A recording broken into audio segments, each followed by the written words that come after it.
Turned on. Dave, is there any heat? You want heat? We can do more heat for sure. Okay. Absolutely. Let's keep the heat going.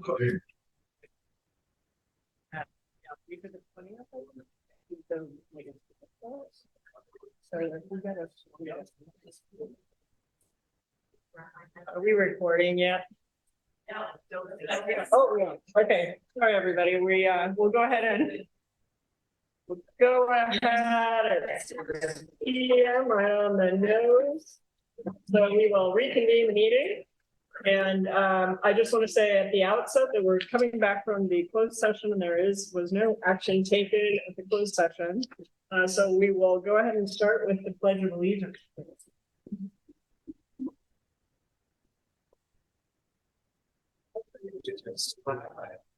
United States of America, and to the republic for which it stands, one nation under God, indivisible, with liberty and justice for all.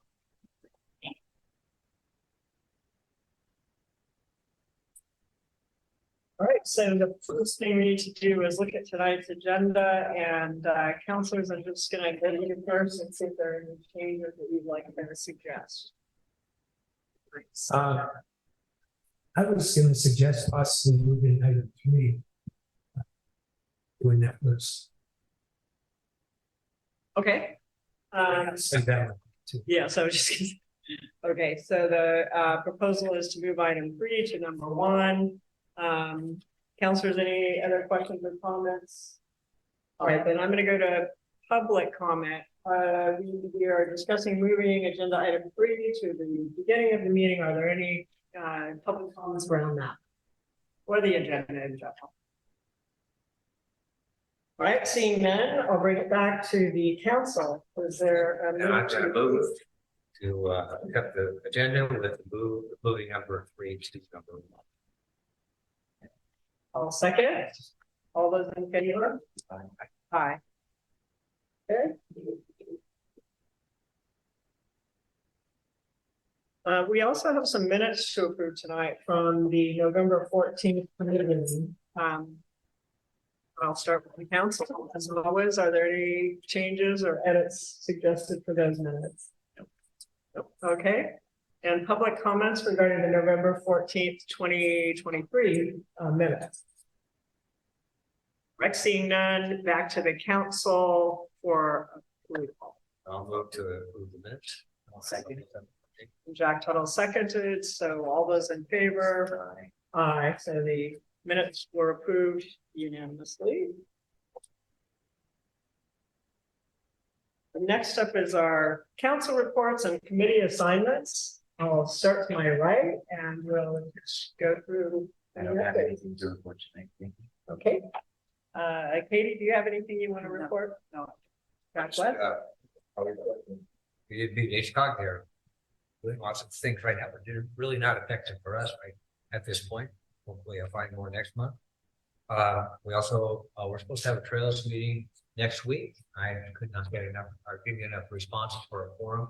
So I postponed the meeting until February. All right, thank you. I just have a quick one. I mean, first of all, Happy New Year, everyone. This is, we didn't have a December meeting, so it seems like it's been a while. We're shaking the dust off. I attended a trailer park meeting January 4th at the Trinidad Town Hall. This was just an informational meeting for Trinidad residents who of the RV and mobile home parks. And this was the greater Trinidad area, including the city limits, but also outside. So most of the attendees were outside the city limits, but there were a couple of folks from the Hidden Creek RV park. The meeting organizer would like to have a meeting with city staff, and she would like to address either the planning commission or city council regarding the Humboldt County Measure B rent stabilization ordinance and whether or not Trinidad should enact a similar ordinance. So I think we'll start with setting up a meeting with her name's Hillary Mosher with the city staff and just kind of walk through our current zoning and so forth and have a discussion about that. But it was a great meeting. It was great to see everybody there and really hear their issues and concerns. Regarding the Community Emergency Response Team, or CERT, we had a joint meeting back in December between Trinidad and McKinleyville and had a lot of discussion about ham radio and radio protocols. And we have a follow-up now planned where Richard Johnson, who's part of that team, is going to pull together a little group, and they're going to assess the fire station ham radio equipment, make sure it's all working and so on. So, basically it's viability for emergency services. And then we have the swearing in ceremony for the Trinidad team on January 22nd. And I'm encouraged because I think the CERT team, by the looks of it, could be as many as 8 to 12 people. And so that's a pretty good size to a town, our size, although we'll serve the greater Trinidad area. All right, so that's it for me. Oh, sorry. Just to get it hooked up. No, I'm trying to get online on that. To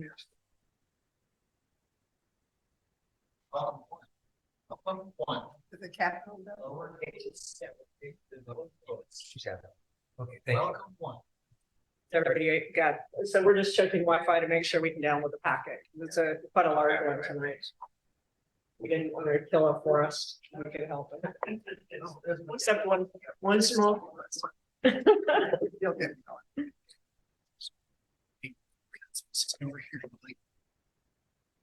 Everybody good? And I'm going to go ahead and move on to tonight's staff report. The city manager and the Humboldt County Sheriff's Department. Do you want to start? Yeah. So we have Lieutenant McCall on the line from the sheriff's office, so I'll turn it over to you.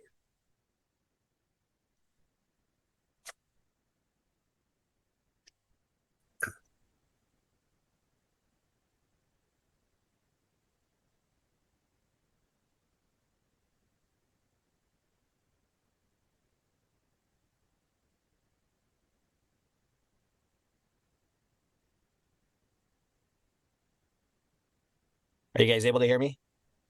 Yeah, now we can hear you. Okay.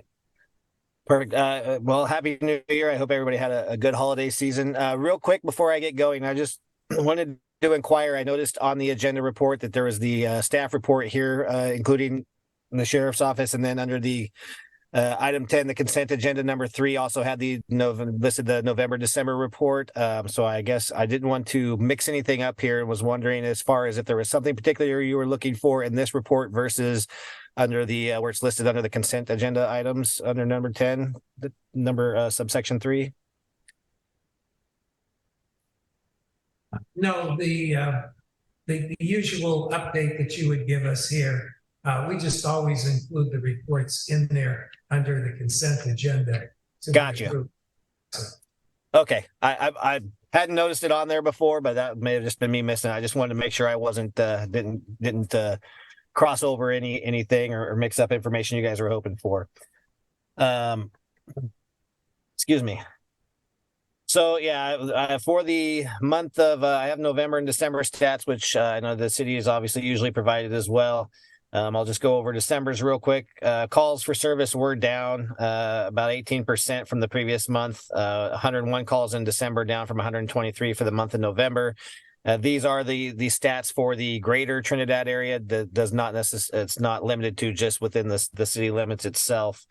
For the month of December, there were 8 reports taken. There were 4 arrests made, 5 felony investigations, and 5 misdemeanor investigations.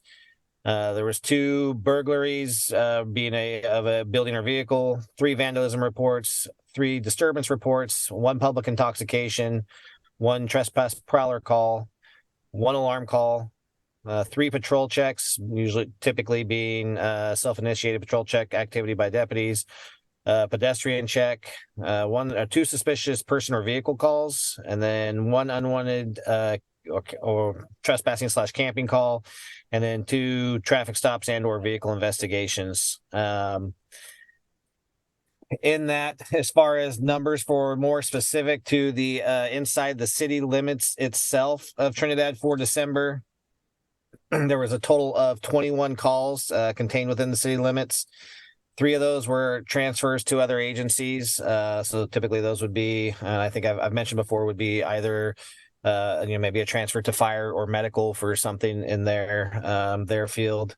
2 911 misdial calls, 2 general disturbances, 2 welfare checks, 1 911 hangup, 1 agency assist call, 1 animal problem call, a camping violation, 1 civil issue, 1 explosion heard, 1 incorrigible juvenile call, 1 intoxicated subject, 1, and some of these obviously are in line from that other report, probably like the intoxicated subject, 1 general investigation, a patrol check, a traffic hazard, and just a general Trinidad patrol marked in that. No significant rash of anything, concerning going on for that. And then while we are at it, I do have the annual stats for the year end 2023. I know that those were just compiled, so I'm not sure if the city officials had received those or not. So I do have them here in case you have not yet. But all in all, for Trinidad, and this again goes to the greater Trinidad area, not just within the city limits. But for 2023, there was a total of 2,044 calls total. Out of those calls, there was 133 cases taken. 50 of those were felony cases, 48 were misdemeanor cases, and there was 36 arrests made.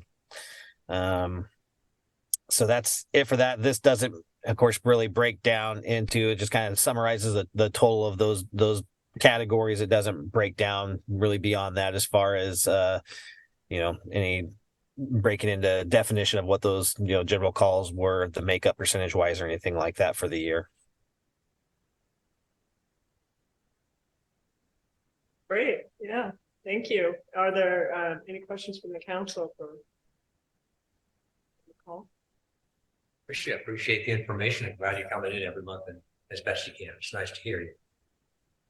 Do my best. I was happy to see animal on there. I guess that's because we have our animal control contract now. So we are going to start to see police follow up on any concerns about, wild dogs. Are there any, do you want me to go to public comments? Any public questions, Eli, or do you want to wait? Okay. Sure. Are there any questions for Paul? Okay, seeing none, then I guess it's back to the council. And with just a thank you very much for continuing your service to the community. Really appreciate it. Thank you. Thanks. Okay, so as far as the staff report that I have included, city offices will be closed next Monday for Martin Luther King Day and February the 19th for President's Day. Also, I've noted in the packet that there will be a small scene filming which will take place off of Parker Street near the eatery, and they actually will be filming a scene inside the eatery. This will be happening, the last dates we got from them would be on January 29th. It could possibly run into January 30th.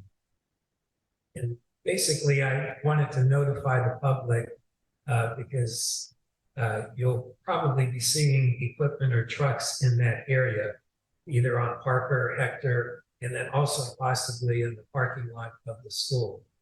And if you do, hopefully the public will just plan to go about your normal business so as not to distract from the building. So you don't want to sticking their heads looking through the windows. And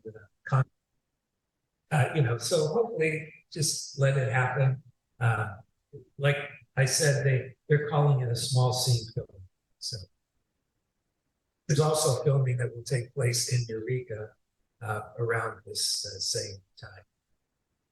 Excuse me, does the city get any revenue from this? No, we don't get direct revenue, but we get indirect revenue. So whenever there is filming, between the gas station, between the restaurants, and then sometimes the, either B&B or the short-term rentals. So that's really the benefit that communities get. And then if you have like large film, they could be in a community for, several weeks to a month and as a result, quite a bit of revenue ends up coming. Then Sarah's mentioned in here, that's our JPA for insurance, our insurance pool. They voted not to cover the Van Wyck Trail if it's reopened without improvements. While the California Coastal Commission voted in the fall for the city to try to find ways to reopen the trail. And the city is meeting monthly with the Coastal Commission staff over the 6-month period that was granted to us by the Coastal Commission to consider options for the trail.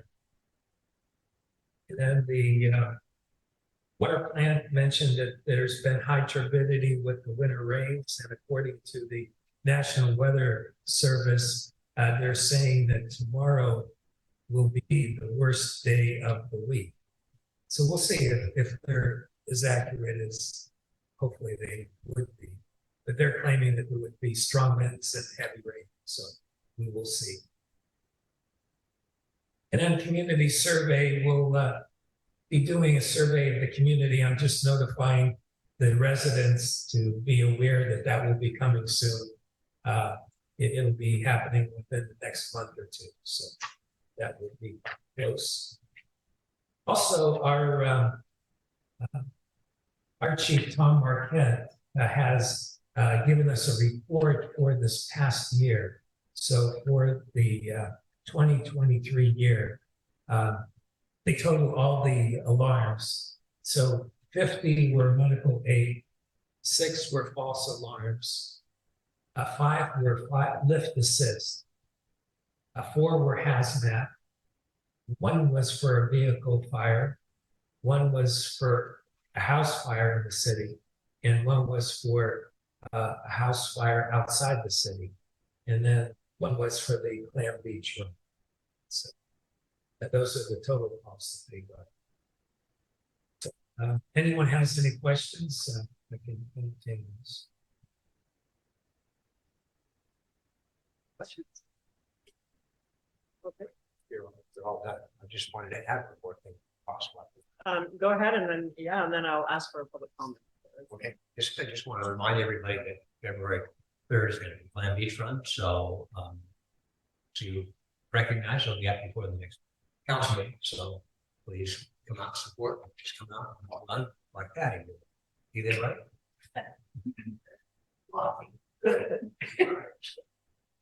All right, are there any public comments or questions regarding Eli's staff report, city manager staff report? Okay, thank you, Eli. And thanks to Lieutenant McCall. So with that, we will go ahead and move to items from the floor. At this time, members of the public may comment on things that are not on tonight's agenda. So is there anyone who would like to make public comments? All right, please. Ms. Thompson?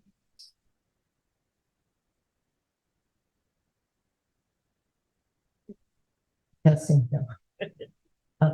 Through rain, sleet, hail, and snow, our public works crew makes our city glow. This team is dedicated to our town. They work hard, but they never frown. Our community appreciates public works care because keeping Trinidad beautiful is not an easy affair. Shout out to Derek, Jamie, John, and Kyle. Thank you. That's great, thank you. Very nice, I'm sure they'll enjoy that, the kudos. And I echo that, they do a great job. Other items from the floor? They don't have to rhyme. Okay, all right, I don't see any, so we'll go to tonight's consent agenda. So I guess for the council first, any questions, comments, things you want to pull? All right, I see no changes from the council. How about from the public? Any changes you'd like to see to the consent agenda or things pulled out? All right, then in that case, we will come back and I guess I would move to approve the consent agenda. Is there a second? I'll say. All right, all those in favor? Aye. Aye. All right, so that moves us in to tonight's agenda, and as we previously discussed, we'll be starting with item 3, which is the discussion decision to award construction contract for the Trinidad water storage tank and pipeline replacement project. And I'll turn that over to staff to give us the update. Okay. So right before Christmas, on that Thursday, bids were open. In the staff report it lists 4 bidders, and it also summarizes that we have in person Steve Allen, who's our city engineer from GHD. So I don't know if you're gonna make a comment.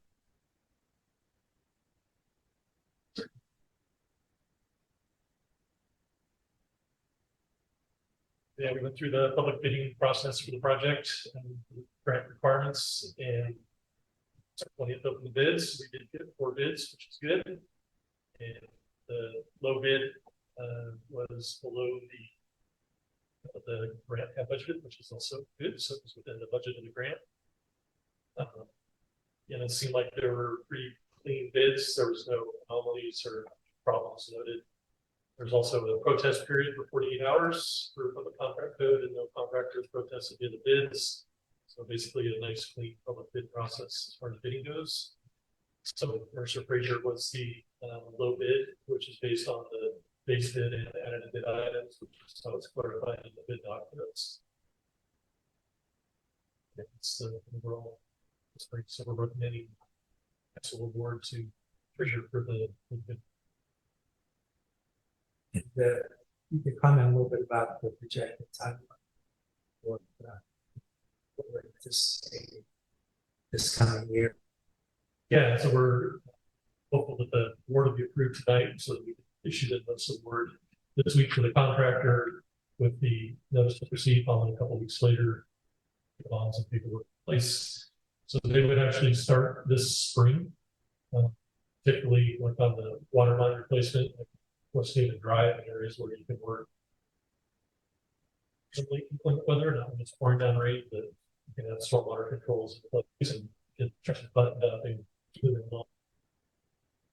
Taking the actual tank replacement for months, so it's also there's a long lead time materials for the actual contract, possibly get the tank ordered, and then we'll get drier weather that can actually demolish the existing tank and do the earthwork to get the foundation plate. City access road on West Haven Drive. So the project is scheduled to be completed next fall, which should be more than enough time. It's not like they're going to be working full time on the project, but kind of hit and miss depending on weather as weather allows to get work done during the spring, and then really dive into the actual tank project in the summer. And hopefully they should be able to get it wrapped up before the end of the fall, but we want to give plenty of time to try to get good spaces. Schedule should be completed. May I ask you a question? Sure.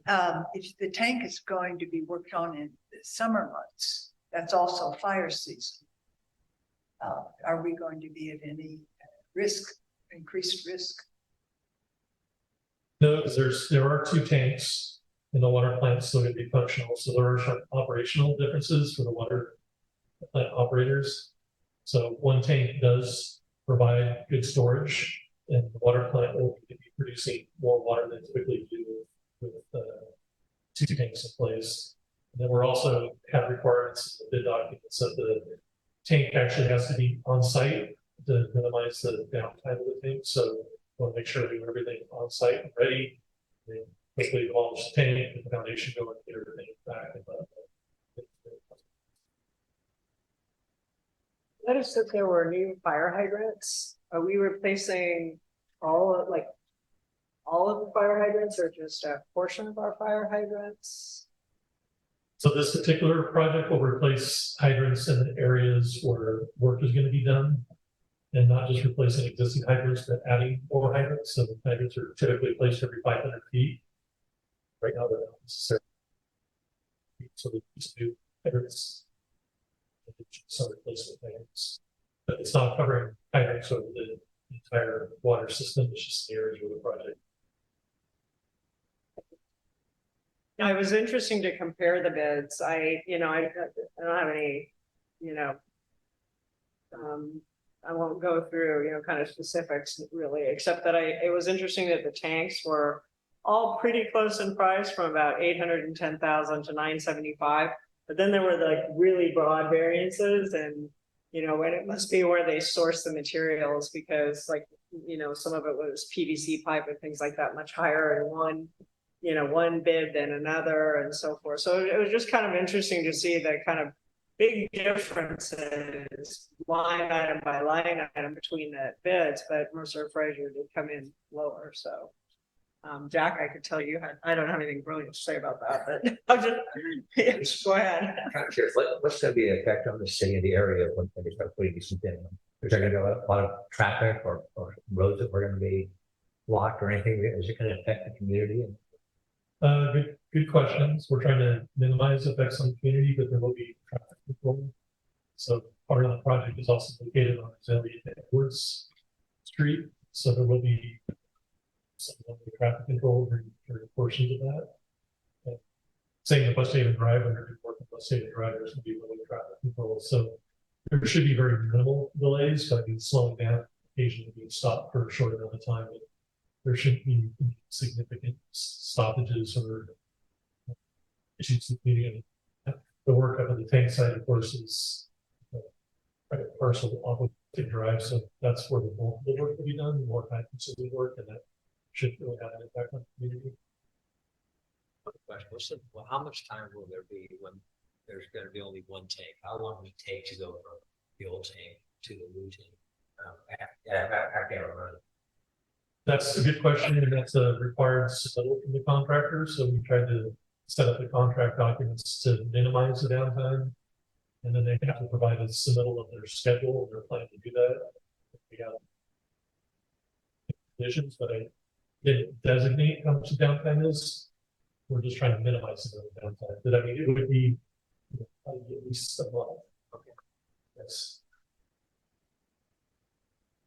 What's control of the redwood scrappage of the tanks? Is there anything that we could do to help, repurpose that redwood, or is that going to the bidder? That is going to the bidder. So we didn't mandate it that they salvage it, or we didn't mandate that they demolish it. We didn't mandate it in particular. And the main reason was to try to get the lowest bid prices, in order to make sure that we could replace the tank and also replace as much water as possible.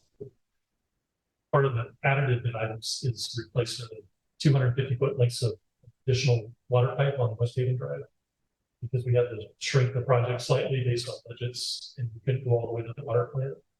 So we have additive bid items, and because the bids came in below the grant award, yes, contingency, in case there's issues or problems found, to start digging underground. If we have available funds, so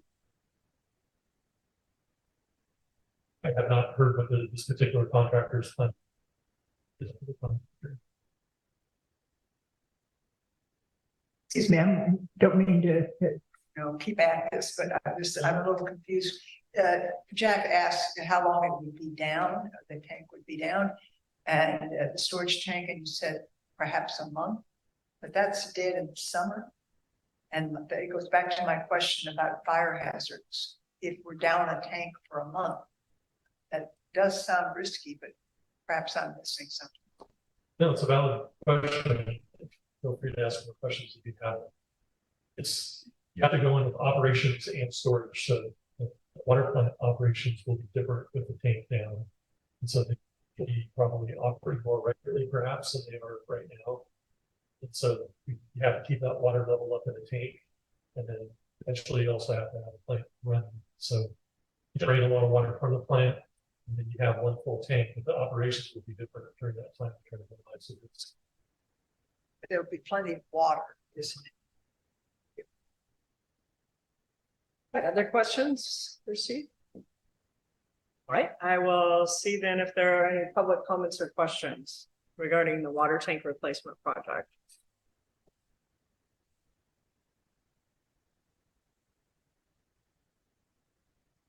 I don't see any hands raised online and none in the room, so I'll bring it back to the council for further discussion or a motion.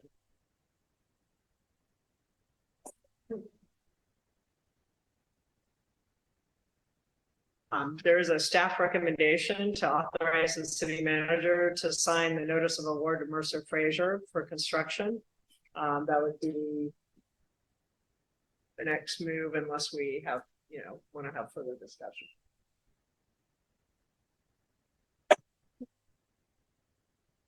I'm kind of making it a nice. I kind of got off my spot here, so I'm just gonna say that I move that we accept Mercer Fraser for this contract. Here, this is. Just saying if you Or want. I think I'm okay with that. Okay. So you want to repeat yours, Jack? I just say I move that we accept Mercer Fraser for this project. All right. And Katie is seconding the motion. All those in favor? Aye. Is that sufficient, you guys, for, I think the motion was to approve the city manager to sign the notice of award to Mercer Fraser, and Jack made the motion, it was seconded and approved. Is that sufficient? I think it's sufficient. Okay, all right, I just want to confirm. Okay, thank you. All right, thanks, everyone. So then we are going to go back to what was item number 1, but is now item number 2, which is the introduction and first reading of ordinance 2024-01. And this is the updating the California Coastal Commission certified version of the City of Trinidad zoning ordinance. I won't read the whole thing because you can read that, but let me turn it over to staff to kind of walk us through. Trevor, I guess, will be walking us through the kind of overview. Thank you. Can you guys hear me okay? Yes. Okay. So just first, I want to point out that the supporting material for what was originally item 1 and item 2, they're switched in the packet. So the staff report and ordinance 2024-02 come first. So just want to point that out. I'm going to go over 2024-01 first. Both the two items clearly are related. This came about because we've been working on a variety of housing related zoning ordinance amendments to implement portions of the city's housing element, satisfy Department of Housing and Community Development requirements, and we had some grant funding to do some of those projects. But one of the things we were finding difficult with that is that the Coastal Commission doesn't recognize the city's codified version of its ordinances. So the city first codified its ordinances in 1990, and that's a process where all the ordinances are gathered and put into a consistent numbering system with the titles and chapters that you see today. So they're all consistently formatted. The code was updated in 2012 and put online.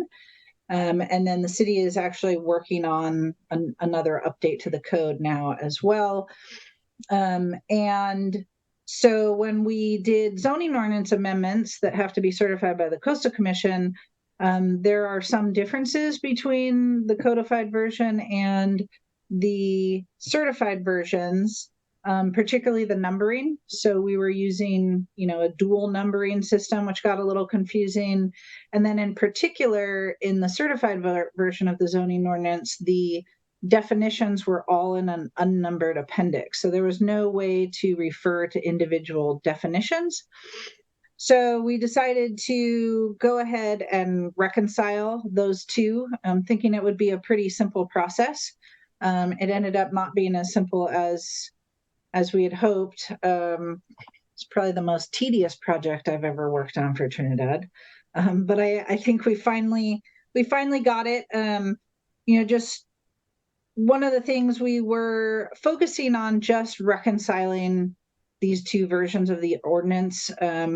There there are a number of changes that we want to update for the ordinance, but we did not, these amendments don't make any substantive changes. It's really just, things like capitalization, updating some code sections, making some corrections, both from the original ordinance and the codified version of the ordinance. So really nothing substantive. And then the city has adopted a few zoning ordinance amendments over the years that were never submitted to the Coastal Commission. So those are included in this version so that we can get those certified by the Coastal Commission. Just one thing that sort of came out of this exercise is, as part of the code update that the city's working on now, I would suggest that you guys consider taking a look at it holistically and maybe look at kind of modernizing and updating some things, since it was done practically back in the typewriter days originally, and it still looks like that online. So that just might be one suggestion to think about when you do the whole code update. If you take these two ordinances from items what are now 2 and 3, and you accept all the track changes and then compare them, they're exactly the same, except that ordinance 2024-02 includes the language from ordinances 2023-01 and 2023-02. And those will be submitted as separate items to the Coastal Commission for certification. So 2024-01 is intended to be submitted to the Coastal Commission for certification so that it matches what is codified. So my staff reports include a list of all the changes that were made. And like I said, there's really nothing substantive in there. And I'm happy to answer any questions. All right, sounds good. There are questions for Trevor about the application changes in the zoning ordinances.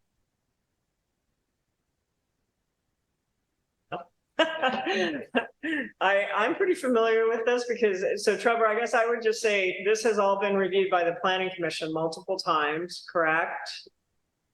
These ordinances, Not as many. These changes haven't, because it's really just corrections and updates. But I did work closely with Coastal Commission staff and the city attorney on getting these cleaned up. Okay, great. Yeah, I wasn't sure, but yeah. So I looked through, I didn't go through all of the zoning ordinances. I think I looked at it the last time when it was in the consent agenda, and I looked at the summary, and based on my experience on the Planning Commission and looking at these ordinances in other, kind of forums, it appeared to me that it was just a lot of really just cleanup and getting things, in shape so that they could be submitted. So I don't have any issues at all with it. And I just agree completely. It just looked like a lot of fixing up things. I'm very impressed with it because it looks like a terrific amount of work. Yeah. And so thank you for getting this done and letting us read this another time. Yeah. I'm not gonna read it anymore. Okay. Yeah, so with that, let me see if there are any public comments or questions. I'm not sure we have any public other than in the room, so. I'm sorry, Trevor looks frozen. It came in progress. Say something. You lose Trevor? No, she's frozen. I can hear you. Can you hear me? Oh, there you are. Okay, good. Okay, yeah, you were frozen there for a second, but. So I'm going to bring it back to the council because there's no public comments around this zoning ordinance. So let's start with the first one then. I would make a move to approve the first reading. Easy for me to say. Approve the first reading of ordinance 2024-02. Sorry, 01. We'll start with 01. We're on 01. Pardon me. So approve the first reading of ordinance 2024-01. I'll second. Okay, all those in favor? Aye. And Trevor, is there anything you want to add before we go to the next one? Because I would probably just go ahead and, unless there's public comment, ask the council for a vote. No, I think I covered everything. Since they go together, I covered both really in what I said earlier. Yeah, I think, just one thing, I'll just work with staff and whoever's doing the codification to make sure that what is adopted tonight is what gets codified on the online version so that, they're not changing things back. And then I'll just note that I think this will make our big update that we're going to be working on with the LCP grant easier. All right, so then we are on item number 3 then, as I said, so the introduction, first reading of ordinance 2024-02. So I will make a motion to approve the first reading of ordinance 2024-02. Is there a second? I'll second Okay, all those in favor? it. Aye. All right, so both of those are approved. Again, Trevor, thanks for what looked like an enormous amount of work. And we really appreciate it. It looks much better now. Thank you. Yes, oh, sorry, Jack, I have a quick question. Trevor, what kind of, can you catch us up to where we are now in terms of the whole, our whole, general plan? Yeah, no, that's a good question. There's 2 more elements so most of the elements have been submitted to the Coastal Commission and they are being reviewed, and we've gotten a round of comments from Coastal Commission staff, and I have responded to those and updated those elements. The Planning Commission has re-reviewed them and they're back sitting with the Coastal Commission staff. There's 2 elements that still need to be updated, and that's the cultural resources element and the safety element.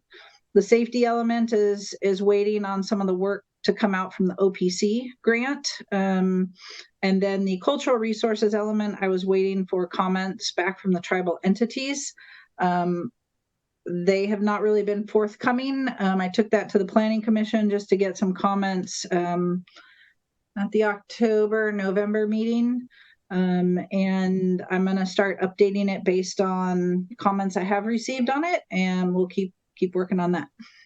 And then the implementation plan will also be updated under the LCP grant. That's the zoning ordinance, grading, subdivision, building ordinances. And that will come a little bit later in the process. Are we looking at maybe this year getting close to finishing it? I hope that we can have a draft general plan in a complete and current form by the end of the year. It's not going to be certified by the Coastal Commission because they want to take the whole package together with the ordinances as well. But hopefully we'll pretty much have it in a complete form. Thank you. That will probably necessitate some sort of a very big celebration. Because that's been a long time coming. Thanks for continuing the good fight, Trevor. All right, so the next item on our agenda is the 2024 calendar year orientation meeting schedule, project priorities and updates. Eli, are you gonna kick us off on that one? Sure. So in the packet, there's 2 pages that could get us started. In there, it's covering the calendar year orientation. Basically, meeting schedule and other scheduled items for the next 6 months. Get us through until the end of our fiscal year. And then after that portion is listed, we do have a list of what the 2023 accomplishments. So these were things that I was able to recall, just place them there for our discussion. So what we're hoping is that we could talk about what we would like to see as a council for this upcoming year in relation to some of the things that are listed here. And of course, the next item is going to be the mid-year budget review. So money is always an issue also on some things that we will tackle. One thing that we had talked about was, doing some improvements to the town hall. So that's on our list. And doing some trailer improvement. That's also on our list. We have the projects, the water tank and pipeline project. And then somehow we're gonna have to come up with a resolution, some outcome for the Van Wyck Trail. Since like us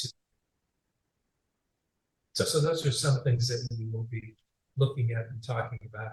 In addition to that, what's listed here, gets you through, number one, you need to have the FPPC Form 700 completed by the council and the planning commission. And then we're going to be having an election year this year in November with the sales tax, and then also 2 council seats. And then we have the water rate analysis, which is ongoing, meeting with them tomorrow. And of course, the budget will have to be done between May and June for this upcoming year. So anyway, I'll turn it over to Gabe and see what he can add to. Thanks, Eli. I think you covered it pretty well. There's got a lot of rise issues with the city. Things pop up where we have to tackle. Whether it's dog bite that causes a great stir, or projects that are got the city a little bit in confusion. Whether it's family trail and outcomes of things we don't understand. But in this case, I felt like we're starting off this year with a lot of fixed things, a lot of things that we know are coming down the pipeline. And, sales tax, election in November, budget preparations in advance of sales tax can be very confusing because you don't really know, you can't predict your outcome of what kind of resources you're going to have to work with. Water rates, these are some pretty big subjects that we're going to have to tackle this year. So I felt it would be helpful to map it out so we have a little bit of a roadmap as we move ahead, not just for the council to kind of stay on track, but also for staff. Sometimes having things really mapped out gives us an opportunity when we're thinking about priorities to look back to guide us on a month-to-month basis. When it comes to sales tax elections, for instance, when Prop 218 hearing for the water rate analysis, those are very fixed. There's a lot of fixed deadlines associated. You don't want to miss them. So I thought it would be helpful for us to start off this calendar year, since we had a nice break in December, to realize that we're going to hit the ground running in 2024. So yeah, and they're all tied together. A lot of it has to do with the financial implications of the city, not things that Trevor deals with, which is long range planning and visioning, coastal resiliency, general plan discussion. But this is going to set the tone. This year's going to set the tone, and the outcome of several of these topics are going to set the tone for how the city marches, at least into the next 5 years. Water rates really is a 5-year discussion based on the Prop 218 process. You can't really go for more than 5 years without having to do another analysis. And it seems like the city's on a trend for a 4-year discussion about sales tax. That baseline gives the public an opportunity to have a dialogue with the city as far as how they feel the city's resources are being spent, and if they feel the services are being provided that they're expecting for that additional resource. But it's also incumbent on the staff to make it very clear how those resources are put to work and the importance and the implications of those resources being there or not. So that being said, I just thought we'd start off the year with a little reality check, and then we can, march our way through looking back to this from.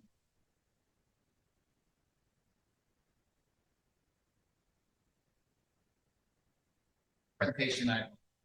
Discussions if you like, but no action. Any comments or thoughts, I Counselor? have a question. Yes, please. Oh, Gabe, I have a question. The props, what was it, 318? 218, 218, yeah, what is that? that is what we call a protest hearing for the water rate adjustment. So the city's right now in a process with an agency called Redwood, Yeah, it's RC. Rural Community Action Agency. Right. Assistance Corporation. I'm sorry, RCAC. But they're helping us, they're walking us through a rate analysis, very complex water rate analysis. We haven't had it done since 2012. And then we had a 5-year built-in CPI increase up to 2017. And at that point, 2018, we kind of fell off the map. 2018, we had a drought year. 2019, we had several issues that led us to 2020 and COVID, and then we didn't really know what exactly when we lost Ryan DeSmet, our previous water chief plant operator, we couldn't figure out exactly what our needs were from a staffing perspective. Everything just turned upside down. So several years have gone by and we haven't been able to conduct that process. We're in that process now. Prop 218 is a proposition that basically spells out how water rate adjustments can take place. Like a state. Like state mandated, yep. And it says basically every 5 years, you can't raise it beyond 5 years, number one. And once the rates are proposed to the community, which they will be proposed, I think I have slated for April and in May. Or April's the protest hearing. If everything goes accordingly. And we send out public notices to every water customer, and as opposed to like a election in November, we need 51% of people to say yes. Well, the protest hearing in Prop 218 says if 51 people say no, we have to go back to the drawing board. Right? If we only get up to 51% of the water, 50% of the water customers saying, 49% of the water customers saying no, then the rates can be effective. You're talking about percentage, not people. Percentage, yes. So that's like a protest here. So if 51% of the water customers, which we have 323 customers, say they don't like the rates, we have to go back to the drawing board. That's fine. Interesting process, but that's how it works out. You'll be hearing more about it as we go along, and this calendar will help prepare us.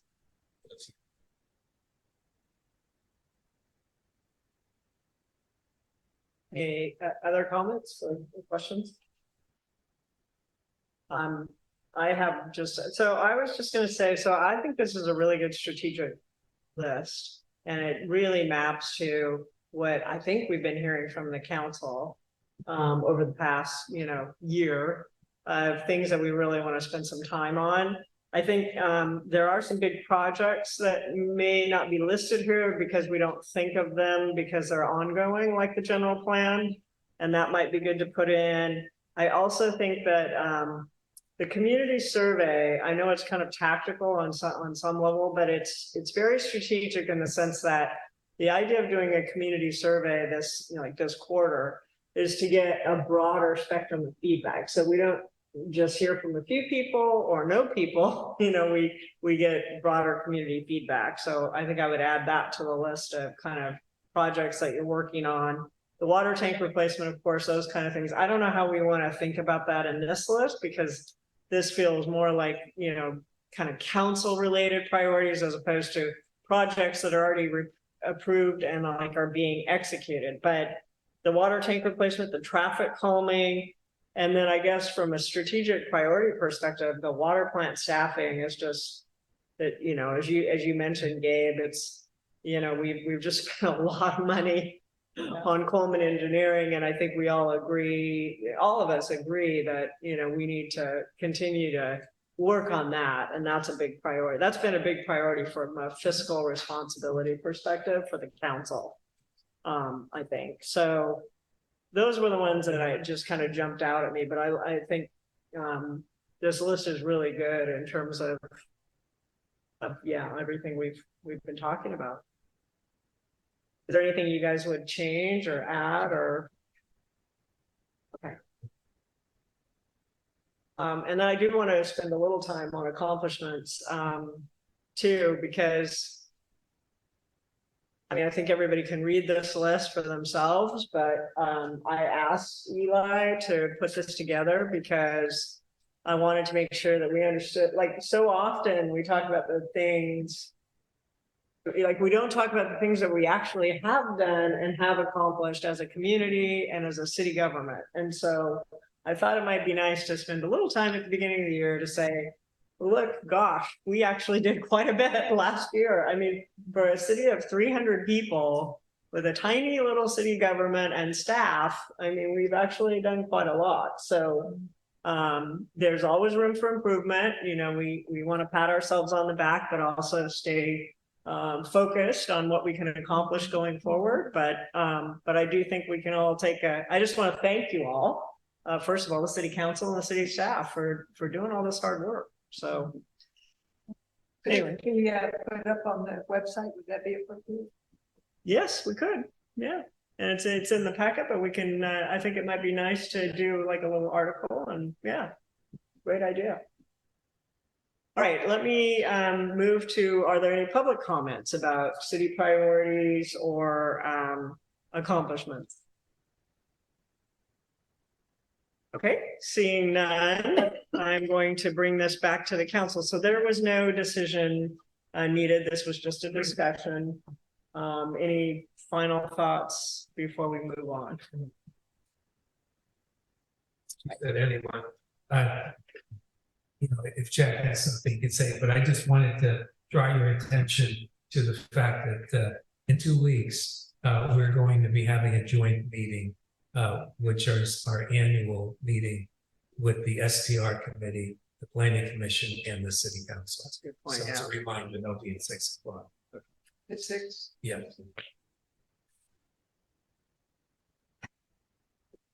No. Oh, okay. All right. Okay. Then let's go to our last item for tonight, which is the discussion decision regarding mid-year 2023-2024 budget update and adjustments.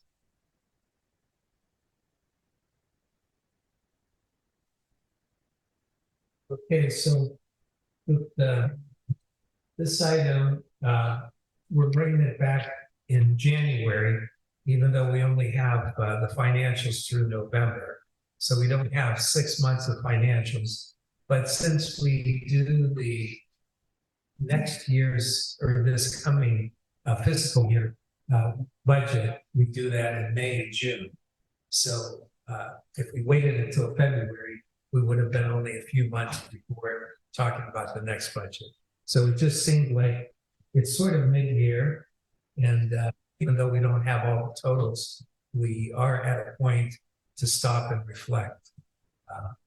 So Gabe was able to put these things together. And so he has basically laid out as far as our various funds and as far as what the budget was that we had approved for this fiscal year. And then also talking a little bit about the actuals. So I'll turn it over to him and then I can fill in, you know, as needed. Okay, so in the packet, there's several documents. First of all, the last time we talked budget was in June 13th, when the budget was adopted.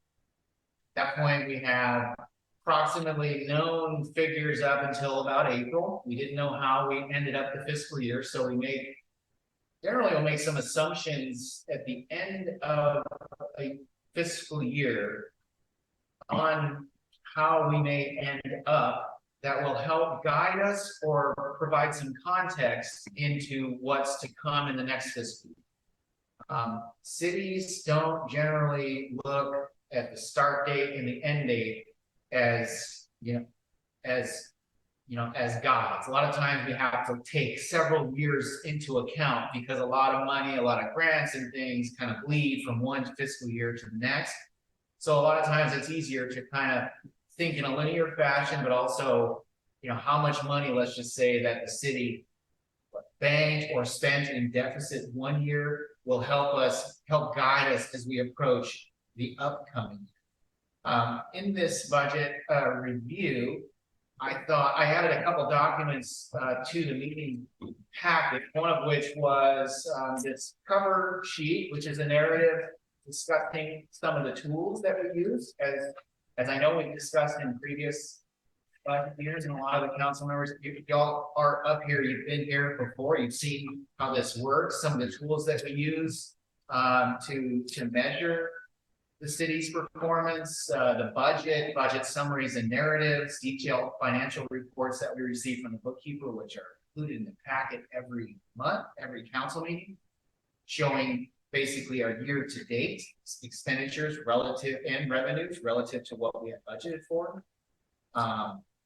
The general ledger, which is a document, a very detailed Excel spreadsheet that every invoice that we code as staff as it comes in gets tracked by our bookkeepers in those particular line items. So if there's ever a fund in our financial statements that looks like it's way blown out of proportion, I can go to that ledger, scroll down and figure out exactly what invoice made up that number. So we have answers. And then we also use the annual audit to verify everything that we had tracked throughout the year. We have not done the audit for fiscal year 2023 yet, but we are in the process of searching for an auditor to help us out with that. As far as an overview of our budget is concerned, the general fund is made up of the administrative budget, the public works budget, police and fire, restricted funds of the city, water and cemetery, special revenues, also AKA restricted funds, gas tax, transportation tax, and cops fund. And of course, we have a pretty robust grant team out there looking for grants. And all these categories are tracked separate. General revenue sources, sales tax, occupancy tax, fees for services, rents, and franchise income. Restricted revenues come from water service, cemetery plot sales, and other gas tax sources. The staff report is included in this packet as well from the June 13th meeting. I figured it would be nice to include these things because that's where our heads were at back in June as sort of our approach and attack for this upcoming fiscal year. And some of the highlights from that report included transitional, that this upcoming year was going to be transitional due to post-COVID economics. We may require dipping into our reserves. A prediction of deficit spending was based on under-anticipated revenue projections from most of the volatile sources, such as occupancy and sales taxes. As you know, occupancy taxes we could predict what the outcome of the occupancy tax election was going to be.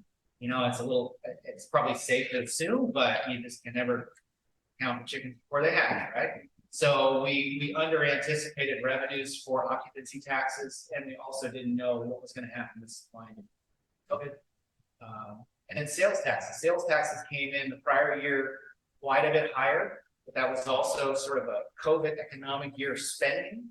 As a result of a lot of spending, of course, the sales tax revenues come in pretty high. We certainly anticipated a deficit year in the water fund of approximately 300,000 was the number, and another 280K or more in 2024 if a local staffing solution still stabilize our consultant costs. And also with stabilizing the soft costs of the water fund, engineering, for instance, water plant operations, for instance, staff was directed to embark on a water rate analysis. So based on some of the unaudited conclusions of 2023, when I wrote this, I think it was on Friday or Saturday, as I was doing my analysis, it looked like we at first were anticipating deficit spending in the general fund of approximately $24,850. But going back and piecing together, all of our year-end fiscal year, June 30th totals, it appeared that our sales tax revenue came in pretty robust. Our occupancy tax came in more robust than we had budgeted. We did not spend in certain categories that we had put money towards. For instance, we didn't have our private security off the ground yet at the end of the fiscal year, which we had planned on having last year. And my numbers off the top of my head here were about 98,000 surplus. Since Saturday, I've done some more research, dug in a little deeper, doing things that our auditor will be doing once the auditor starts looking deeper into our financial details for the end of year fiscal year 2023. And it appears that number is double. The revenues double. And again, it has to do with a lot of sales tax revenue being generated, higher than normal occupancy tax being generated. And I point this out because it's nice. It's nice to, at the end of a fiscal year to say, okay, here's where we ended. Here's what we budgeted. And now again, when in a second, I'll touch on the fact that we were again expecting deficit spending in 2024, which now when you realize you put that money in the bank, it doesn't necessarily look like deficit. So the surge in sales tax revenue from the prior fiscal year, occupancy tax revenues, those were big numbers for the city in terms of its main primary revenue sources. Property taxes, they pretty much stayed the same. Those were pretty fixed. And the city did not spend in 2023 as it anticipated. 2023 was a year that we were supposed to be staffing up because we had lost a lot of staff in prior years. So I don't want to paint this narrative that in 2023 we just banked a bunch of money. What we did is we didn't spend the money, for instance, on the town hall that we wanted to spend on. We didn't get a lot of the projects done because of, supply and demand issues, staffing issues. So I want to make sure that there's an understanding for anyone paying attention to the city's financials, that money is banked in a good way. And now, as we heard from Anita, who's not in the room anymore, she is noticing that we have some cohesion in our public works team. That team is being built. So we're building a team that can hopefully help us spend the money that this council has expected to be spent to not only preserve the city's assets, all streets, roads, trails, but also to provide the services that are expected.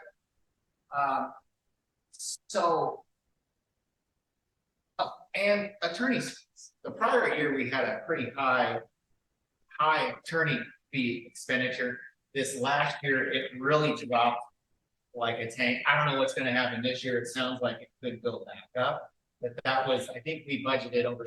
We expected 3 times what was spent in attorney's fees, and that makes a big difference. That $200,000 savings, let's call it underspending surplus. So we can talk about the water fund, which I know we're going to want to talk about here in a second. And I know we're supposed to be talking mid-year where we're at today. And I can tell you with a level of assurance that mid-year today, we're right on track. In fact, we're spending less on the water fund because of our staffing improvements over the last year. We're starting to see that number we spend on the engineering firm, Humboldt Engineering, come down because we now have capable boots on the ground, operators in training, so to speak, and a cohesive team in public works and water that are doing a lot of legwork that Humboldt Engineering had to do when we lost all of our staff and no one was here to operate, right? So we're seeing the results of that turn. We're going to talk about the water fund in a second, but let's talk about staffing briefly. So I included a staff organization chart in the packet. Because I know that's a big topic of conversation. We can talk about surpluses and deficits over and over again, but most people know that our staffing is our biggest asset. Payroll is our biggest asset. So here's what we're looking at right now, the organizational chart. We've got obviously the city clerk, city manager, and these FTE stands for full-time equivalent. So city managers, we all know, only works 0.75, right? Exactly, right to the, Yeah, of a full-time job. Then there's a city clerk, the assistant clerk, we've got project manager, making up our administrative muscle for the city here at 3.75 full-time equivalent employees. We've got our grant administrator, which there's been a shift in this, and I've got an asterisk down here by grant director position, because our grant director has transitioned to part-time effective January 1st. And our grant administrator has picked up the reins. She's going to be doing a bit more of the heavy lifting now that Becky's down to part-time. So now it's not technically 2.0 full-time equivalent. Now it's about 1.5. And here's where the rubber hits the road in terms of the city getting stuff done on the street. So we've got a public works director, and these numbers here that I've got in these columns, 0.75, these positions are in some cases shared, right? Because our public works director gets paid out of the general fund, but also gets paid from the water fund. So his salary is split 75-20. So public works director, we've got 0.75, and then down here, he's also 0.25 to make a full-time equivalent. Maintenance 2, maintenance 3, maintenance 4, those are just the numbers I've given to the number of staff that we have. 0.5, the second line item here, this is a distribution tech in training. That's we all know John Bickley. He is training, he's taking coursework to be a water distribution technician. A lot of times our water staff has a treatment / distribution license. He's focused on distribution right now, and that's where he's at. He's strictly part-time public works. Maintenance 3, maintenance 4, maintenance 3, let's see, those are split. Again, Derek Shadle, if you guys have had a chance to meet Derek, he is a T2 operator in training. John Bickley is a distribution tech in training. Kyle Shipman, who's our current director of public works, he also is an operator in training. These guys are all taking the coursework, if not slated to take their tests to be certified. And then the T3 down here is yes. Yeah, he's a T3 operator. So the point is, by just showing this chart, is that as far as staffing goes, hiring a T3 operator off the street to just replace Coleman Engineering has been very difficult. But what we have done is we've recruited. And we've been in the recruitment process, and we're now seeing a cohesive team. We're seeing people who are motivated to get their certifications, their water certifications, and that is going to be the plan moving forward. And every day that they're on the job with their license, that much closer to them having the knowledge and the wisdom that it will take to run the system. We lost 35 years of institutional wisdom when Ryan DeSmet walked from the job. We love Ryan, we miss Ryan, but that COVID era, I'm gonna finally look back on as one of the most difficult times in the city's water history. But we're reinventing that. Things are a little bit more expensive because these guys have to go out basically and start using a stethoscope, to go find distribution lines. There's no one there to tell them this is where it's at. This is what you turn. This is what you press. We have maps, we have people, and we have people who are motivated to find this stuff out. So as far as staffing, this is where we're at with our staffing plan. Again, here's a quick slide I'll just throw up so everybody knows where our revenues come from, how it's broken down proportionately. The lion's share of it is sales tax, occupancy tax, and property tax generally come in second, a close tie for second. And as we're going to talk about in another month or two, we're going to talk about that sales tax add-on 0.75 and how important that is to the city's financial situation. So going back to our bottom, or to our big picture, to highlight a couple more things. Here's some of I just sort of went over this part right here as far as staffing and as far as the team, the boots on the ground, the water department, So the financial statements that we're reviewing now, as far as our mid-year is concerned, is only through November. No, really, we have a lot of revenue sources quarter ending that we don't see in this current statement. But as staff, it's our job to kind of read these statements and let you know if we see any alerts, anything we're supposed to bring to your attention.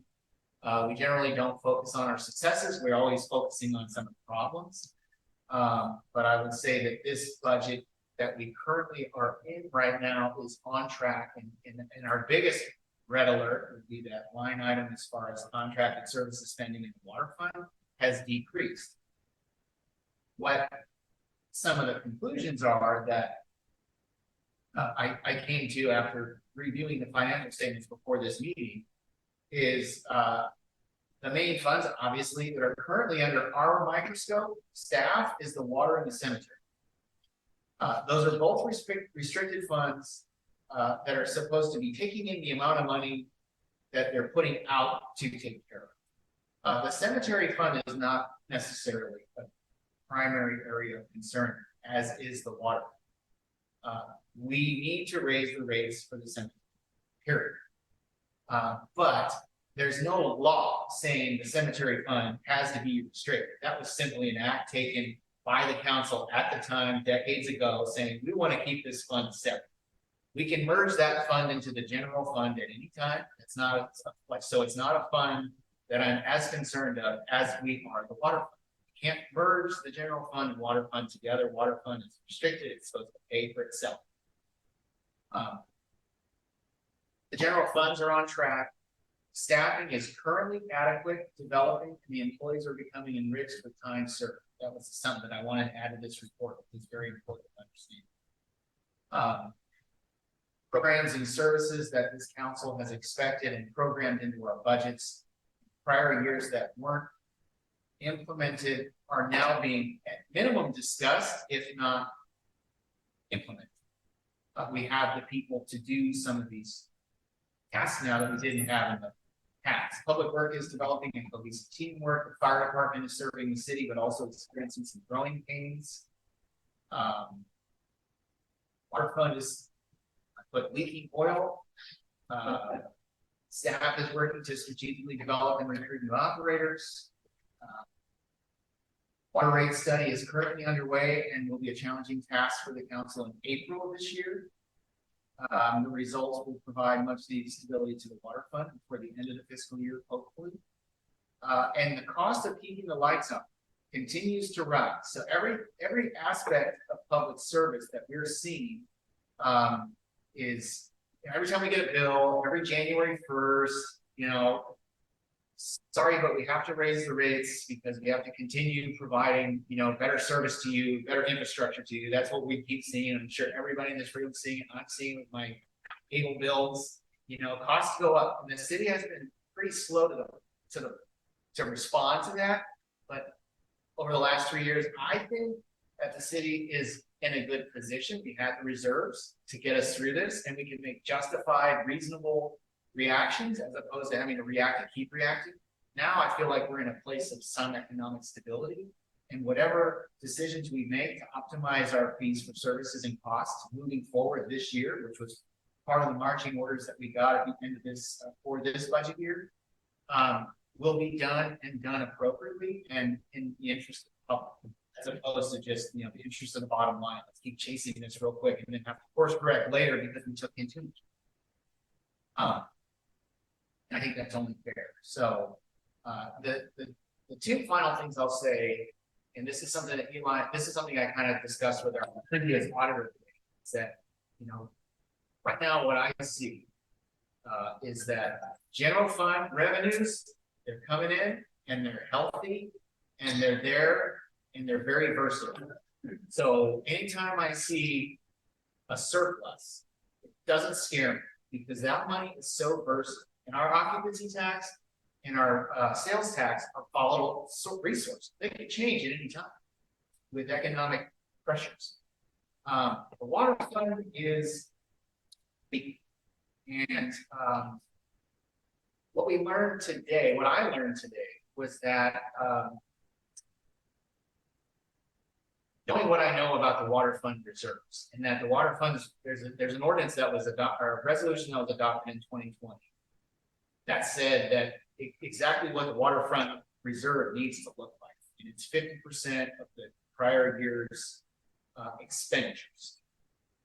Plus whatever money at the time was in the bank, which, without having to bring that slide up right now, is right around 500,000. We are reaching below that. How much did you say? Around 500,000 500. would be the number that we need to keep based on our expenditures last year. Last year, this last fiscal year, we brought in $338,000 and we spent close to 80. And that's a lot of money. And I heard from the public, and I think it's really worthy of answering this question, is will the high cost of the services having to be provided to keep a chief plant operator operating a water system be borne, be replaced by the ratepayers? Ultimately, the answer is yes. But what I learned today is that the general fund at any time can supplement the water. So if we ever get down below a certain red line in our reserves, we can loan the water fund money at 0% interest, or we can gift it. In fact, when I was having a conversation with the auditor today, he's like, "You haven't done that yet?" So that was an eye opener for me, and that just attests to how versatile that general fund can be in times of need. And we've learned now how quickly that money can disappear in the event, number one, we don't have an adequate staff for the water fund. We lose institutional wisdom. How expensive things can get really quick. So I would like to, in light of this discussion today, I'd like to bring, possibly with Eli's permission, he and I have to talk about this a little bit more. And so that when the sales tax discussion kicks off here in April, why do we want the voters to consider maintaining the sales tax increase 0.75? I'll come up with some good information as to how and why that's so important to the city. This is one thing we've learned that's very important for that general fund to exist. So I'd like to maybe come back. No decisions necessarily being made today. I'm going to continue to comb through the year-end budget and also comb through our current budget to make sure all the numbers all the invoices have been coded to the right place. I don't see any major changes that need to be necessary, but I'd like to come back with a possible resolution to have the general fund shore up the water fund reserves at the next month, possibly, once I drill down and find out exactly what that reserve number currently stands. That was my biggest takeaway. Yeah, that was one of the notes I made while you were speaking, was if we could recover some of the reserve, and it sounds like you can take some of the general fund. So if you're anticipating that we're going to have extra general fund, then you would try to use that to recover some of the reserve. Is that Recover and start rebuilding that reserve for the water? We're going to look at it closely. Eli and I are going to dig in a little bit, talk to auditor again, and come up with some of those numbers. But that would be a way. It's very discretionary. The council can do whatever it wants with the general fund. It can be done with the resolution. Right now we've got about 2.2 million in reserve, but of that reserve, 1.8 million is restricted, let's just say committed. So once you start getting beyond that, these numbers were set up when we were getting our grants, because when you're looking at getting millions of dollars worth of grants, they look at your bank accounts and say, well, what do you need grants for? We have to show them X amount is restricted for budget emergency stabilization. X amount is restricted to capital improvements. X amount saved for this and that. We've got those numbers programmed. But now we're looking at having a little bit extra sitting in there that wasn't committed, that I would like to propose to use to shore up the water reserve. question? Let's just ask. I'm not sure. You already said you didn't think so. Is it talk about the T3? Getting T3. If everything went well, What's the timeline on that? Eli and I probably have a little different approach to this. Maybe I'll let Eli take a stab at that first, because you're asking me, keep going back to the baseball. I'm a baseball. I like small market baseball teams, and I like to see, I don't like to go out and get the highest paid player to come play for me. I like to see us develop operators that are local is nice, but then they kind of learn their way into the system, which is kind of what we're doing right now. And I would, T3 operator, once they get their T2 license, which the people that we have on our squad right now have passed their coursework. Once they get their course certification, they can apply with the State Water Resources Board. With that certification of passing their coursework, they can apply for the test. They're all in the testing. I think except for one, they're all waiting for their test date. And once they get tested, once they get their T2 license and they're working underneath the T3 operator, for 1,000, it's about 1,000 hours. Right. Yeah. Operating So it's about a year. It's about a year. So, but I think we do have, I'll let Eli respond to the question about who are our T3s currently, and or if we have a T3 course. Yeah, but, excuse me.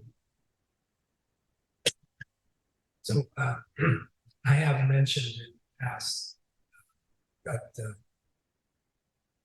some of the people in training. And we have currently our T3 operator is Coleman. So Phil Godman of Humboldt Engineering. So he does most of the work remotely to help save us money. And he comes here usually once a month, but now he's trying to do it once every other month, because he's working with the current people that we do have, which are loud. So one of them is the T2, ready to take his T3 once the state gives him a date. And the other one is an operator in training who will be taking his T2. And in the meantime, we've got two other employees, Kyle and John, who are, one of them will be taking his T2 exam and will be taking the D2 for distribution. So that's what we currently have. Basically, what Gabe was getting at is that we're working with the people in training and, number one, building redundancy at the plant. And number two, it's usually better if you do have people local. I mean, whether they're what we have right now or someone in the county. Otherwise, if you try to attract someone from another area, they might not stay for the term that we would want them to do. I think you didn't mention Jamie. Yeah. So Jamie's also a T3, but Jamie and John are focusing, as I understand it, more on distribution. So there's a plant operation side and then there's the distribution side. So yeah, I just wanted to make sure we mentioned Jamie as well. So what does that mean? Distribute is the pipe. It's the pipe. Yeah. Getting the water out through the pipes and making sure the pipes are working and connected and no breakage and all of that kind of stuff. There's going to be a lot of work with distribution because we're replacing pipes now, but over time with our grants, we're hoping to get more money to replace eventually all of our pipes because I think they're all over 50 years old. So it becomes a pretty critical component. Yeah. If we have too much leakage, then that's processed water. Right. And yeah. So yeah, so we want to cut back on the leakage. Best way to do it, because we know they're all older pipes, would be to eventually try to replace them all. Other questions for Gabe? I think I had. Oh, sorry. Did you? So I'll note, like what Gabe was talking about. We talked this afternoon after he had talked to Ralph. we'll be bringing together, putting together a resolution, to bring it to the council. So basically, when you have money in the general fund, we could transfer it to the water fund. But the water fund is a restricted fund, so it can't transfer. But it can transfer, meaning if the general fund needed. However, what I'd like to see is a 0% loan of whatever we come up with going to the water fund, so that at any point that the city needs it, we can bring that. It's unrestricted at Right. that point. Right, I see. exactly. Number one. Number two, we always have to keep in consideration the fact that the 323 of those connections are in the county. So as a result, 1/3 of our connections are in the county, 2/3 are in the city, versus the general fund is all 100% the city. So we have to keep in mind now, if they were the same percentages, it would be different. You have the money going back and forth. But because it is a different percentage, we need to make sure that the interests of the residents of the city is taken into consideration. And as a result, have that as a loan that could come back if the city needs it. That's interesting. Okay. I had a tactical question, which is whether or not the town hall upgrades are still currently in the budget, specifically the new windows, paint. And then I think the Civic Club mentioned that they would like to see us look at a new stove and refrigerator. Is that right, John? Or I think that needs to be considered. We have Patty Fleischer present here. Oh, Yeah, Patty. that is the treasurer.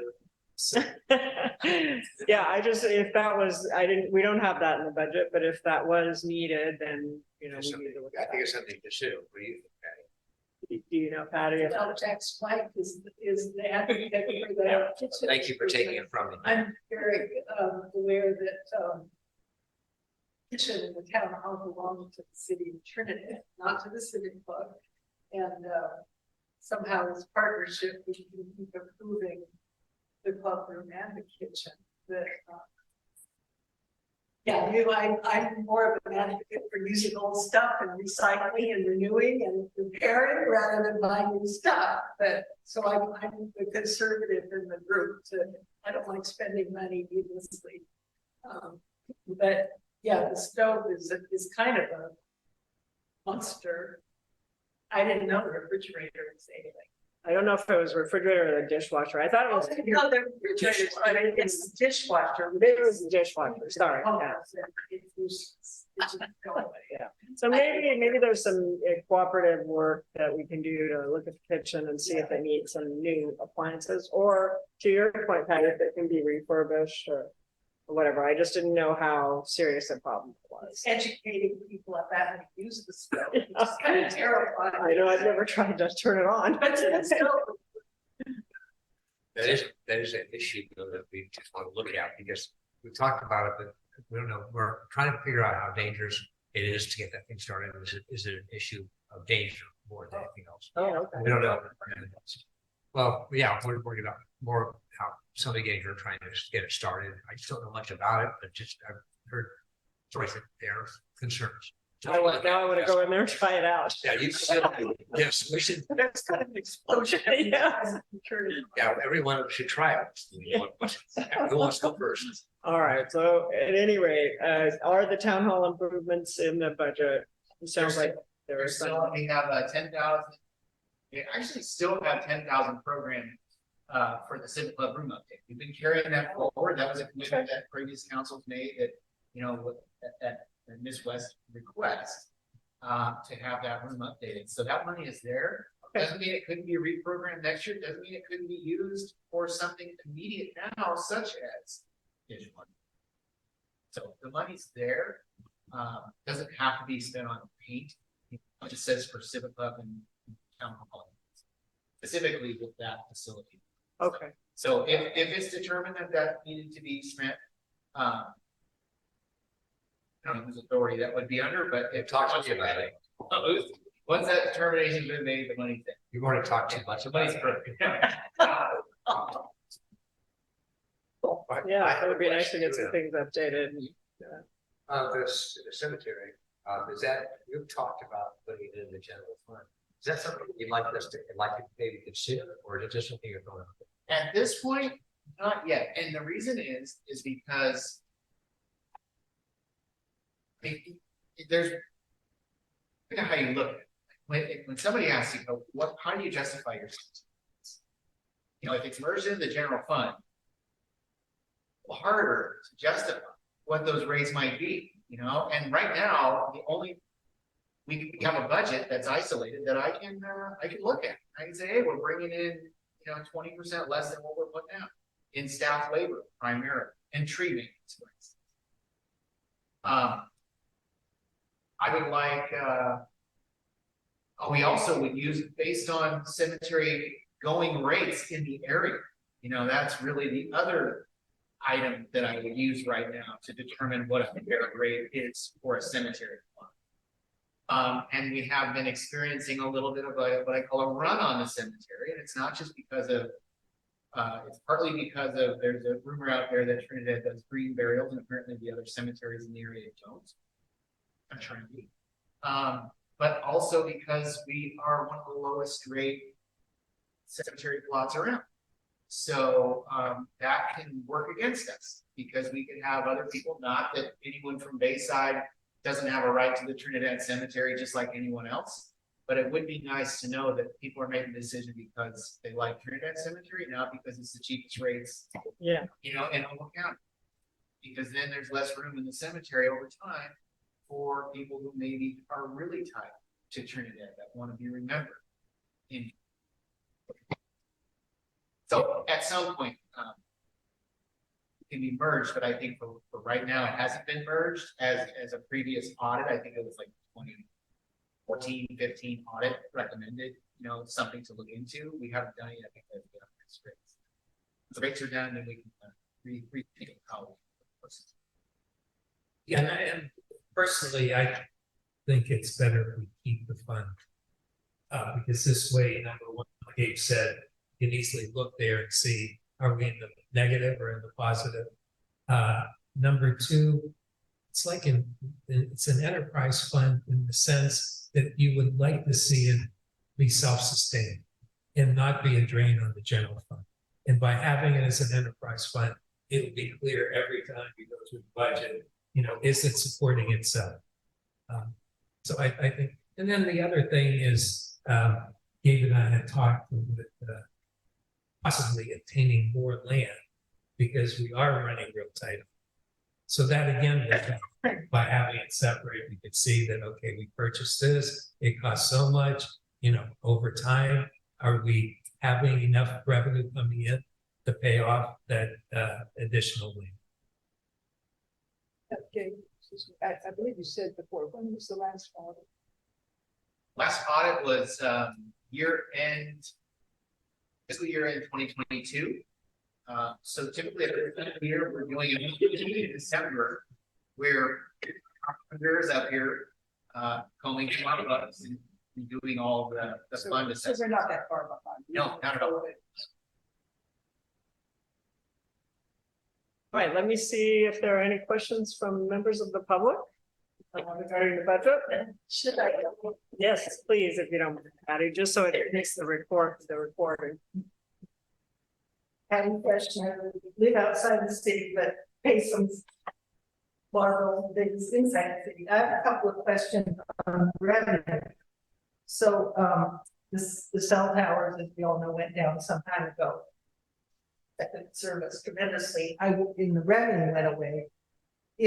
Are the new cell towers, wherever they are, east, does the city benefit from any revenue from that? It's gone. So, okay. There's just an informational note that there's no service where I live, Scenic Drive anymore because of the. I would echo that. Yeah, it's not just me. Then the other revenue question would be when and if the harbor area goes into Rancheria trust status and the sales taxes, I imagine, from the seascape and the harbor bait shop and launching and so on, terminates, if that happens, is that considered now? When you plan, I guess fiscal 23, 24, is that under discussion for the budget? It's just a question. Good question. And the other thing was the $300,000 to Coleman. So I concur with everything Anita has had in her poem about the tremendous public works guys we have, and they're all so generous with their time and energy. It's a great little poem.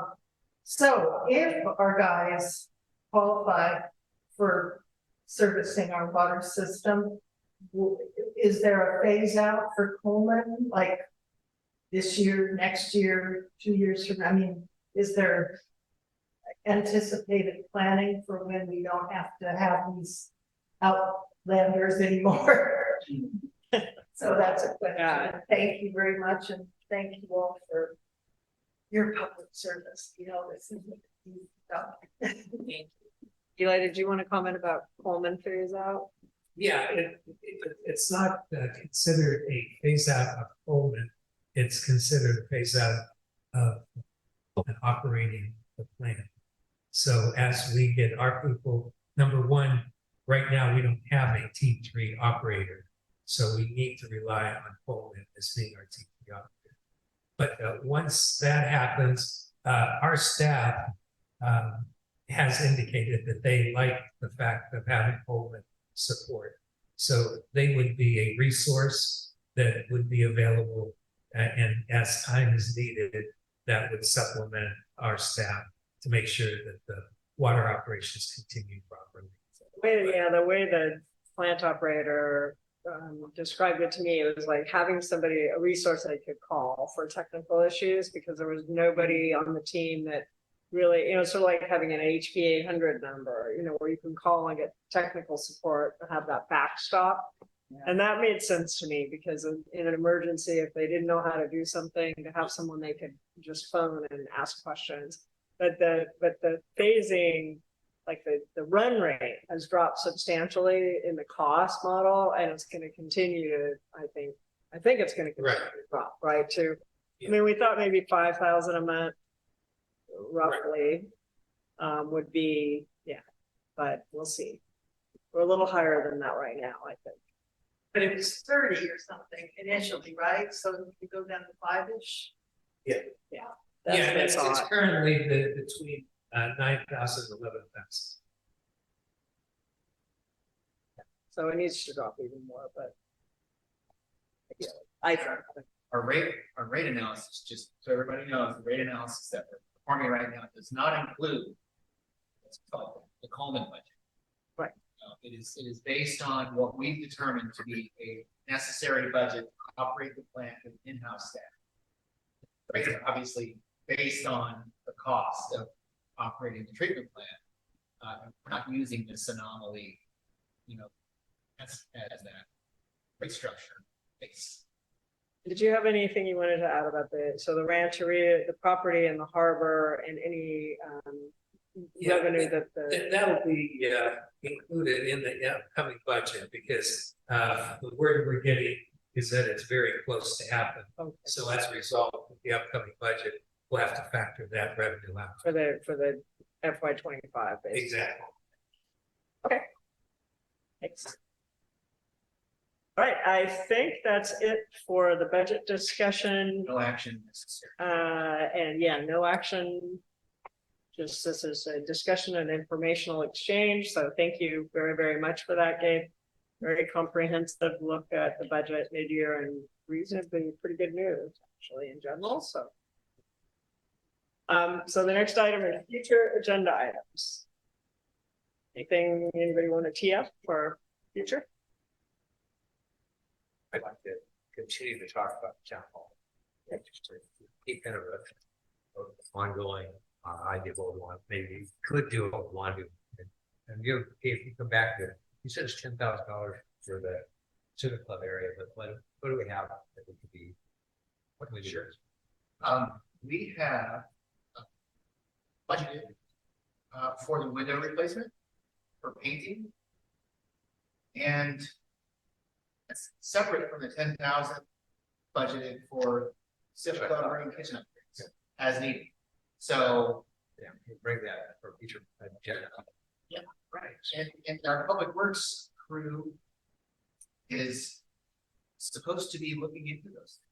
We've got everything even from a furnace here that I just blinked and realized 15 years ago. Yeah. Our CPA grant, I'm like, okay, those aren't cheap either, so you know, we've got some improvements that we want to maintain.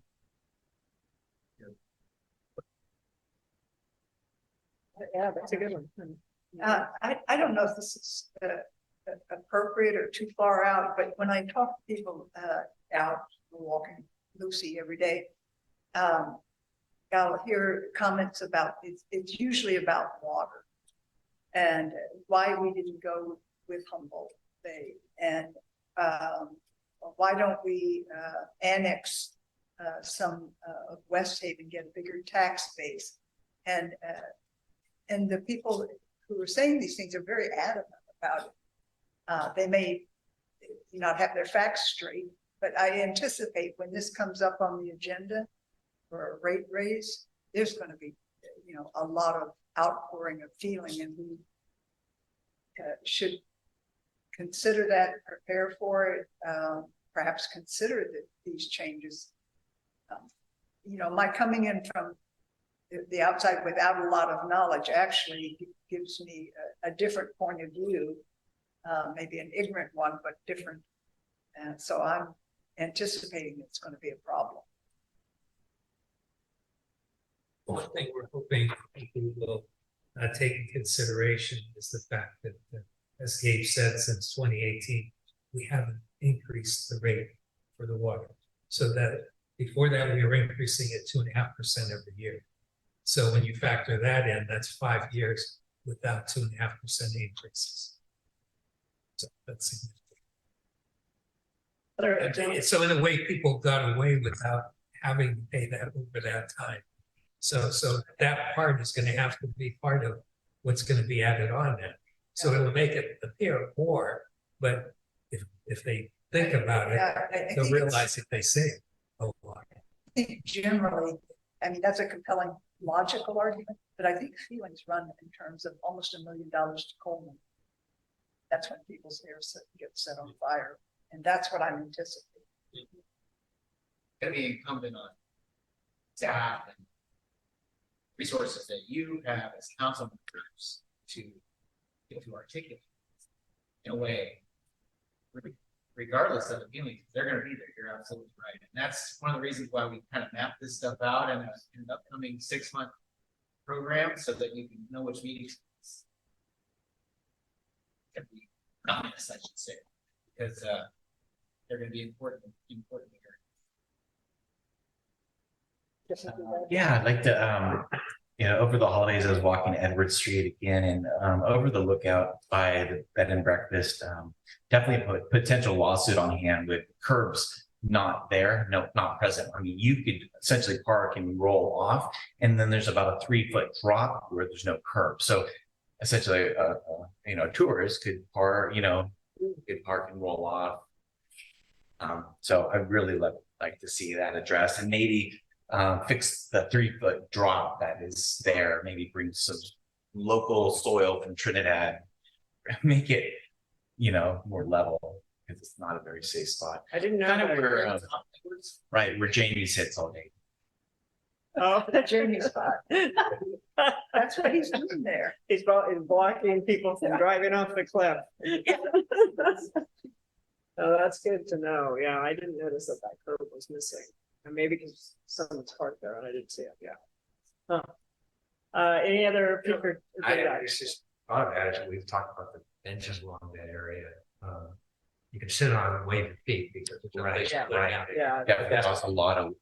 Yeah, so we have a lot of, we should have this work on benches. Maybe be starting to bring that up again and look at what we can do to try to sell and refurbish our benches and have people, if they would like to have the plaques on them, put them up and update that we are ready to do that. We just need to kind of get rolling on it. So maybe that'd be a nice thing to bring up and talk. Just add benches All maybe of to the, all of our benches out everywhere, we could be. Some income from that and also get special nice again. so maybe, benches kind of program then for. Is there any, Okay. what about parking meters there? You know, maybe we can make a little money. We've talked about that. Where are you? Parking meters in Yeah, town. yeah, where, you know, seating spots would be sit all day. long. Curb. Yeah, exactly. I'm glad you're bringing that up. Any public comments about future agenda items? that You'd like to see? Okay. Seeing none, then I will bring it back to the council for an adjournment. So thank you very much, everyone. We're done for the evening. Have a good evening.